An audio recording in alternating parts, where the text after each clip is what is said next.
What on earth is going on with the increase in racially segregated events happening in Canada and particularly on Canadian university campuses? Yep, you heard me right. But no, we're not talking about white only events. We're talking about black only events that are appearing at a lot of universities across Canada. Here at True North, we run a series called Campus Watch, where we write about some of the more bizarre or quirky or just generally problematic things that are happening at university and college campuses. And in recent weeks, we've written a number of stories about racially segregated events happening on campus. What's going on here? Well, the basic answer is that February is Black History Month. And of course, there are events that are more about celebrating, acknowledging, recognizing various issues to do with Black History Month. And naturally, a number of those events will be geared more towards a predominantly Black audience. Okay, fine. Black History Month is certainly nothing new. But what does appear to be new is putting these qualifiers on who can attend the events and saying that this is for a black only, a black identifying audience only. Those sorts of phrases are what they use there.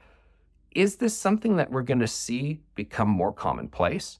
A lot of people just aren't aware of what's happening on university campuses because, well, they're adults and they're out in the world not paying attention. It's one of the reasons we have the Campus Watch feature to say, hey guys, here's what's happening on campus. And I think as we've learned historically, some things that start in academia, they become writ large and they become broader phenomenon elsewhere.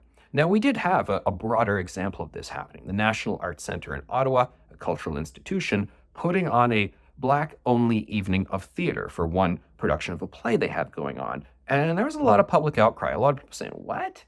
We don't feel very good about this. Seriously? Asking a lot of questions about, well, what if a white person does purchase a ticket? Are they allowed to show up? Or if there is a mixed race couple who would like to attend the event together, is someone going to be barred from going? I mean, a lot of head scratchers. People saying this just doesn't feel right. And National Arts Centre doing a bit of a backtracking on it. And that event is no longer happening, at least to the degree that they had previously described it. So are we going to see a backlash about what's going on at university campuses? Is this just a flash in the pan thing that's just happening this year, maybe a bit next year, and then we'll forget about it? Or is it a sign of things to come? I think most people would say they're not crazy about seeing a greater prevalence of these events. But we shall see, because right now they're happening at university and there's a lot of them.